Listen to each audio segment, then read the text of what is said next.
أعوذ بالله من الشيطان الرجيم بسم الله الرحمن الرحيم السلام عليكم ورحمة الله وبركاته.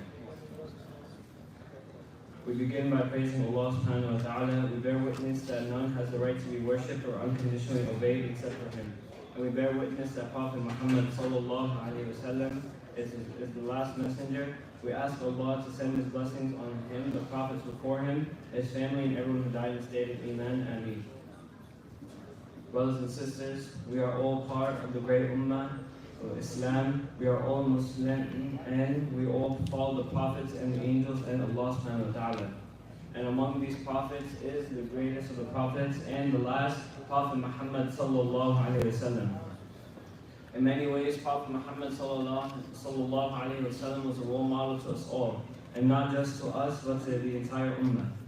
Prophet Muhammad sallallahu alayhi wa sallam himself had shown us what the perfect Muslim is, and he is the perfect role model. And not only just by his actions, but how he portrayed himself and portrayed Islam. He portrayed Islam perfectly just by his actions. So, brothers and sisters, what are the characteristics of the Prophet Muhammad sallallahu alaihi wasallam that made him such a great person, such a great leader? What are the characteristics that we should learn and the characteristics that we should follow the Prophet Muhammad sallallahu alaihi wasallam? Now, one of the first and biggest ones that the Prophet Muhammad sallallahu alaihi wasallam had incapacitated was patience. Patience is the greatest virtue that I personally think that the Prophet Muhammad sallallahu alaihi wasallam had shown, and that is because the patience is what had brought him through to the end of his journey. When the kuffar had thrown stuff upon him and told him that you are a liar, you are a magician, you do these things to disobey your ancestors, he remained patient and he held his tongue behind his lips. And the Prophet Muhammad sallallahu alaihi wasallam, when he was talking to others, he had patience, even though they would slander him and they would talk bad upon him, they would curse him. He always stayed patient. He always knew that these people are just misinformed, that these people, I can inform them better. He never thought to himself that I'm better than this person. He never thought to himself that this person is completely just like out of his mind and he has no idea what he's saying. No, brothers and sisters, he stayed patient. And this is something that is very hard for us nowadays. Because whenever we see people slandering Islam online, the first thing we want to do is go and type out into the comments or whatever and start telling them, you have no idea what you're saying, whatever you're saying is completely wrong, you don't know your facts. But brothers, this is not the virtues of Islam, it's not the virtues of Muslim. Brothers and sisters, the Prophet Muhammad sallallahu alaihi wasallam, when he was talking to people in these ways and people would talk to him in that way, he would tell them that if you do not slander my religion without knowing first, and then he would tell them, he would give them knowledge, and then the same people that were slandering a minute ago, they would tell him, oh, we were misinformed, we had no idea, please forgive us, and instantly he would forgive them. And that is the second thing that we need to know, is forgiveness. The Prophet Muhammad sallallahu alaihi wasallam was one of the most forgiving people. When there was entire towns and cities stoning him and kicking him out and telling him that you have no idea what you're saying. There were children that you would think that they would respect their elders, and even like an outsider, it's a guest, they would chase the Prophet ﷺ out and they would throw stones, and this was encouraged by their parents. But the Prophet ﷺ, when the angels came to him and told him that we will crush the city between the two mountains, what did he say? He said, no, instead I want to make dua. I want to make dua to Allah to ask forgiveness for these people. I want to make dua to Allah that these people seek guidance. Subhanallah, brothers and sisters. The Prophet Muhammad ﷺ, not even for a second did he think, I want to punish these people. Not for a second did he think, I want to make sure these people regret what they did to me. Because, brothers and sisters, the Prophet Muhammad ﷺ, he was such a great person, such great character, that when he would just speak to others and look at others, the first thing he thought was, how can I change them? How can I make them better? How can I make them part of this ummah? He never thought once, how do I take down this enemy in a way to degrade them? Brothers and sisters, this shows his companionship. This shows how the Prophet ﷺ was always willing to enlarge his community, to show others that he was willing to enlarge in the ummah no matter who was to join. There was people that would throw like the body parts of animals onto him. There was people that would literally go to his house, standing outside, banging on the doors and cursing him. And those same people, he would go to them the very next day, not with a sword, not with more people to attack them, but with his words, with his own tongue, by himself, saying, "Oh people, listen to my message, listen to what I have to say, follow the deen of Islam." SubhanAllah, brothers and sisters. And he would always treat everyone so well and so amazingly that they would say that the Prophet ﷺ loves me the most. And they would say, "Why do you think the Prophet ﷺ loves you the most?" And then they would say, "Because he treats me like this and this." But then the next companion would say, "He treats me like this and this." So then they would go to the Prophet ﷺ and say, "Am I your favorite?" And he says, "Yes, you are my favorite." And then they would go and go and go. And then they would keep wondering, "How are we all your favorites, Ya Rasulullah?" And he says, "Because you are the companions, you are my people, you are the people of Islam." SubhanAllah, brothers and sisters, he showed the exact same amount of love, and the love that he showed to these people was at the most in high respect to these people. And he never once treated someone like how they weren't supposed to be treated. And this is a very famous saying, and even nowadays, treat people how you want to be treated. So if you want to be treated well, you treat others well. If you want to be treated at that high status, treat those people at that high status, brothers and sisters.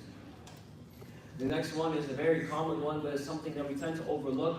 Brothers and sisters, he's not just a prophet, but he is a model. He is someone that we should look up to. He is someone that we should understand and want to know more about. Brothers and sisters, we see people nowadays, whether they're famous people in sports or movies, and we want to know about them, we want to understand their history. But brothers and sisters, we should want to understand more about the Prophet ﷺ, the amount of things he achieved in his life, and the amount of things that he has done in his life.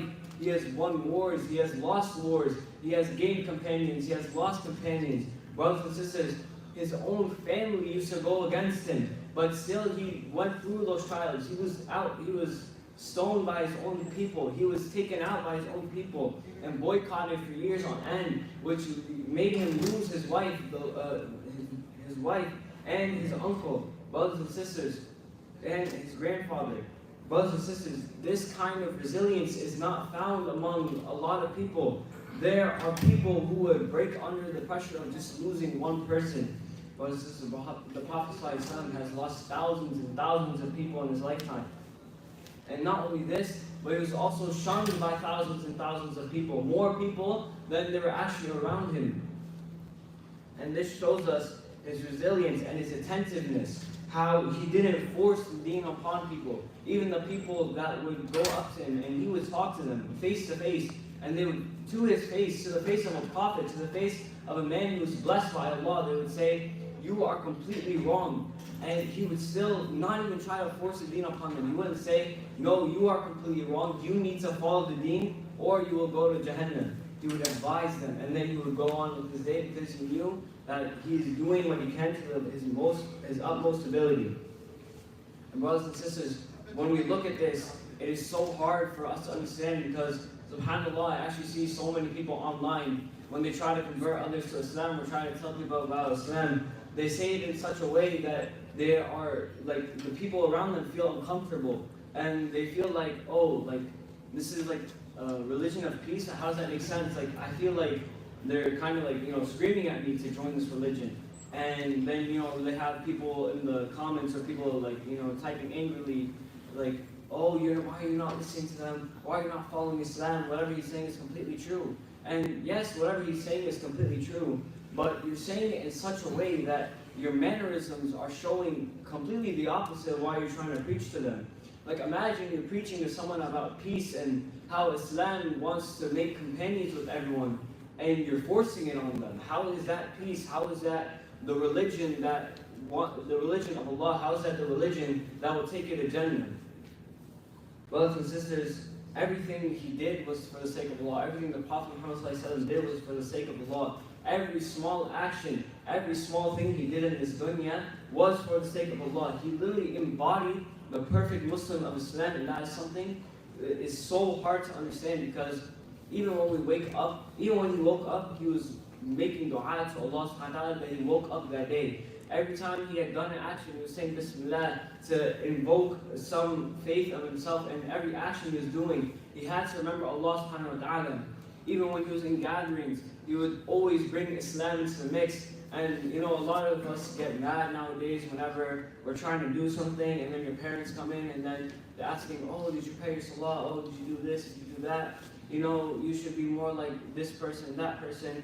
And yes, sometimes it does feel like very wrong, and sometimes it does make us feel frustrated, like, I am doing this, I am doing that. Why can't they just have more faith in me? Brothers and sisters, you need to understand that when the Prophet Muhammad ﷺ and even our own parents, when they are advising people and when they are telling us to do something, it is out of love, it is out of care, and it's not because they want to enforce it on you. It's not because they want to punish you. They're not taking away the things that they gave you for the sake of punishing you. They're doing it for the sake of teaching you, for the sake of love, and for the sake of Islam. They want to bring you on this right path, and that is the path of Deen. And subhanAllah, we should be thanking our parents for following the Prophet Muhammad ﷺ in such ways. And because the Prophet Muhammad ﷺ, when he would teach his companions, subhanAllah, he taught them in the most amazing way, in ways that it would be engraved in their mind, that they would go on for the rest of the weeks and months thinking about that exact way that they were taught. SubhanAllah, we should always embody the Prophet Muhammad ﷺ in every way. And another thing I want to go back on to his kindness was the Prophet Muhammad ﷺ was not just a kind and respectful man, he was also very humble. Brothers and sisters, the Prophet ﷺ, he had married one of the wealthiest people in Mecca at the time, but he always lived such a humble lifestyle. And why? It was to remind him that no matter what, he is the slave of Allah. No matter what, that this dunya had no, most of this dunya had no matter to him. It was a test. It is a test for the akhirah. It is a test for us to learn. It is something for us to not take as seriously as we are. Brothers and sisters, you see people completely forgetting about the deen and thinking that this dunya, to accomplish what we need, is to get money, get houses, get cars, all this, and to show riches, to show that we have accomplished something in this dunya. But brothers and sisters, you can have mansions, you can have cars, you can have houses, you can have everything in this dunya, but you still won't have what is in the akhirah, the Jannah. Brothers and sisters, you could have every single thing in this dunya. You could have the entire world itself. You could have the entire universe itself. Brothers and sisters, that wouldn't even compare to the smallest things. That wouldn't even compare to the food you get in Jannah. Imagine that, subhanAllah.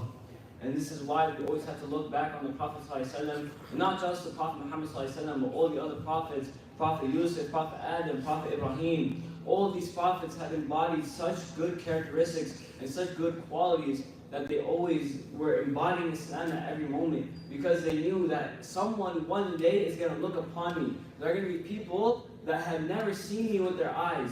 There are going to be people who believe in me as a prophet, but have never even seen me. And just by the words in the hadith and the Quran, and subhanAllah, we should embody what they believed in. We should be able to live up to their standards and their goals.